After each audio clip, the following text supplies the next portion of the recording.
Hey friends, welcome back to my channel. I have an instant air fryer unboxing for you today.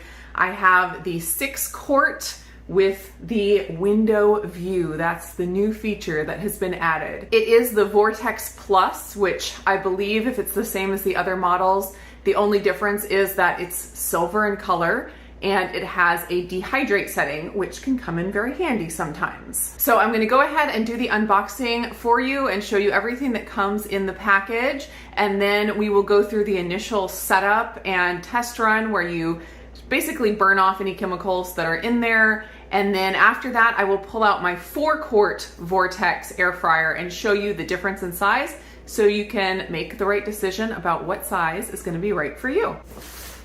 Here's a quick view of the box, if anybody cares about that. And let's just go ahead and get this open. Discover amazing. First thing on top here is the tray. So this kind of air fryer, the Vortex air fryers, they don't have the inner basket the same as a lot of other air fryers. They have a tray that goes down into the drawer. So there are some good things about that and some negative things about that, and I'll go over that in a minute. Here is the bundle of paperwork, recipe card for buffalo chicken bites, be safe, safety and warranty manual, and then the getting started guide. Ugh, it's the big one. All right. There's that beautiful thing.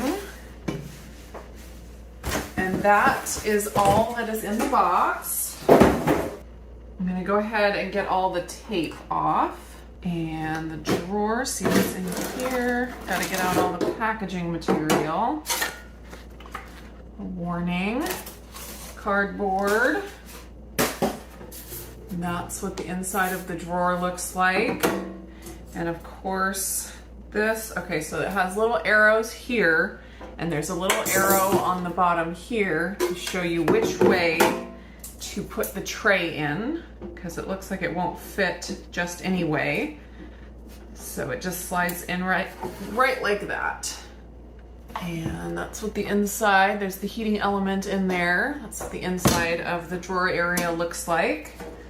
Slides in right like that, and then this is the window, which you'll be able to see better when I get it turned on and we turn on the light. One other feature that was added to this model is the odor filter option.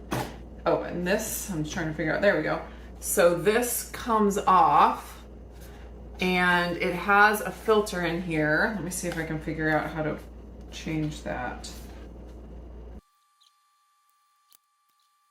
So the instructions here says lift the filter housing up from the top of the unit, which I did.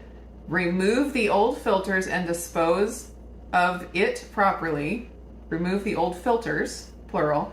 Dispose of it, singular, properly. The filters are not recyclable. But I can't figure out how to open this.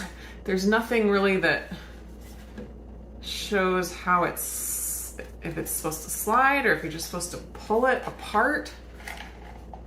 It's not very helpful. Of course, I don't need to replace filters right now because the ones in here are brand new, but I would like to know how it works. So I just went and Googled and found a video from Instant Brands that showed this thing opened in 2 pieces with the little white filters out of it.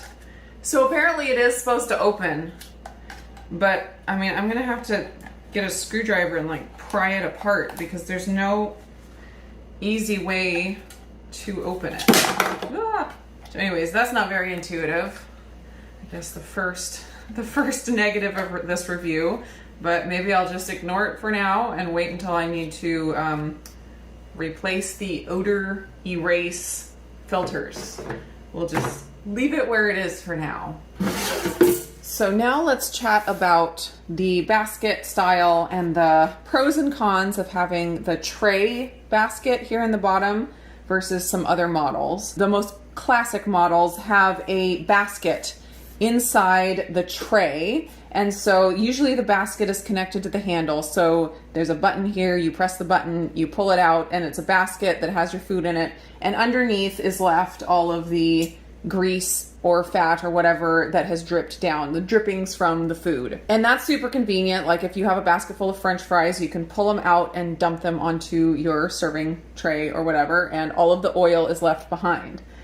So this style, you don't have that convenience. You basically have to have tongs or a scoop or something to take everything out individually from the basket. If you try to dump this onto your serving tray, you're going to be dumping all of the oil or drippings with the food.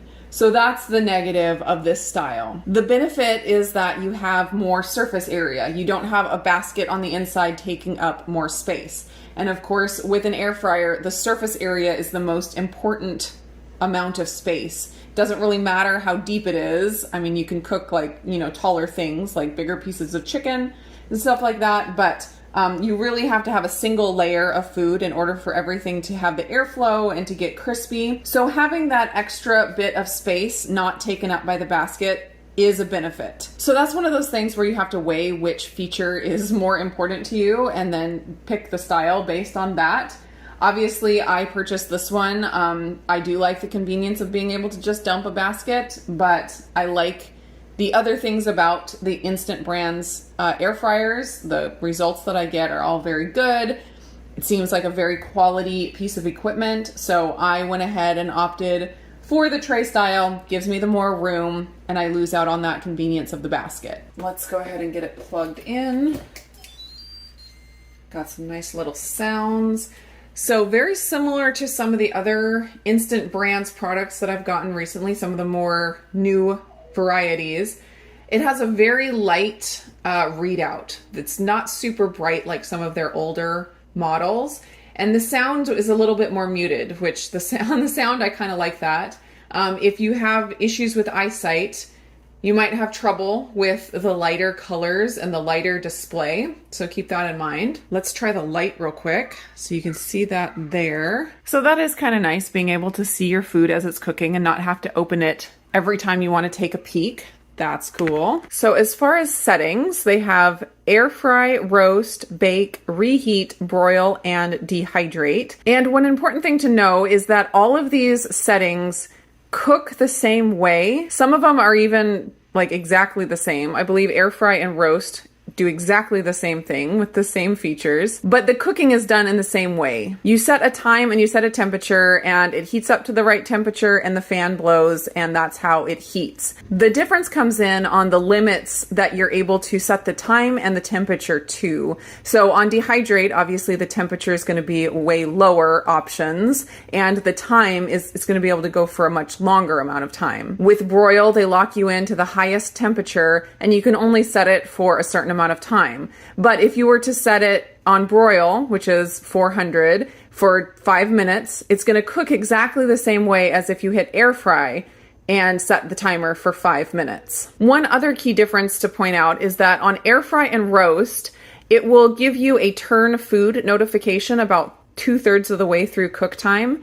And so they're assuming like if you're air frying something, you want to toss it at some point in the middle of cooking. On bake, they assume that you wouldn't, because if you're baking a cake, you're not going to be turning it or tossing it. So they don't give you that reminder to turn the food. So if you don't like that reminder and you don't want it, then you can choose the bake option and set your time and set your temperature, and it will cook exactly the same way as if you hit air fry. It just won't give you that turn food notification. One way that I like to use the settings is just to use them as like a saved cook time and temperature. If there's something that I cook often, I can just use, like I use the reheat button whenever I want to do a reverse sear steak. I have a video on that. I'll put it up in the cards, where I cook it at a very low temperature for a little while and then sear it on the stove. So I can just hit my reheat button and it remembers my time and temperature from the previous time I used it. And so it just kind of saves time if there's something that I cook often. Same with air fry and roast. I can have air fry set up for chicken wings. The kids can have roast set up for their French fries. And it's just easy to hit the button and it remembers your time and temp from the previous time you cooked. So you can see in here, they have all the smart programs with all the details. And if you notice, the air fry and the roast, they're both exactly the same. Minimums and maximums as far as time and temperature. The only difference is that when you first use the settings, the roast will default to 380 and 18 minutes, but remember, completely adjustable. And the next time you use your air fryer, it will remember what you did previously. So this default is only for the very first time you use it.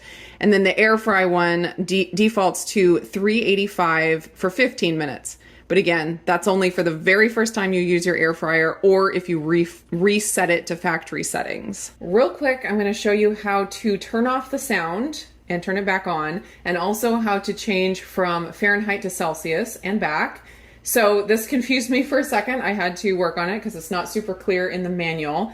It says in standby mode to hold down these buttons, and I thought this looked like standby mode to me, but apparently it's not. What you have to do is you have to press a setting. So just hit air fry. And then once you're at this spot, then you can hold down the temp time button and the light button at the same time until it says sound off.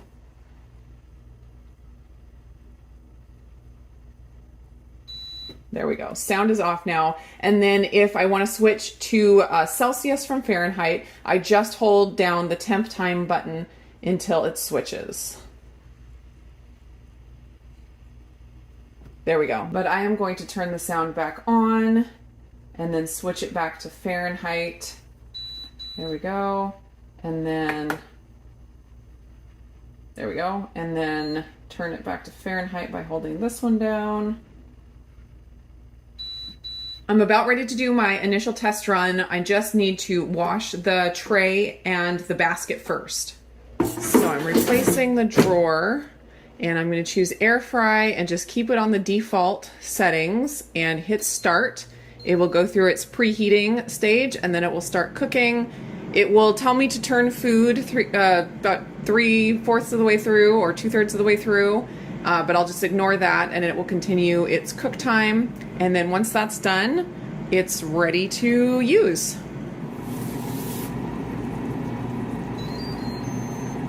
And cook time is finished and everything worked the way it was supposed to. There was a little bit of a smell, but not terrible.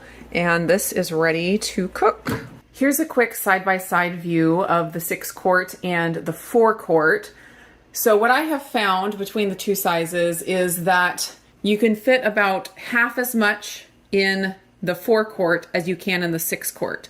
And you'd think it'd be, being that this is 4-quart and this is 6-quart, you'd be able to fit about 2/3 of the amount in this one as you can in this one. But because of the surface area, it really doesn't work out that way in my opinion. This one also takes up significantly less counter space. I'd say the 4-quart is pretty close to 50% smaller than this 6-quart. And here's a quick view of the baskets. I can fit 2 burger patties, you know, kind of tightly in there in the 4-quart, but I can fit 4 burger patties pretty easily in the 6-quart, if that gives you an idea of sizing.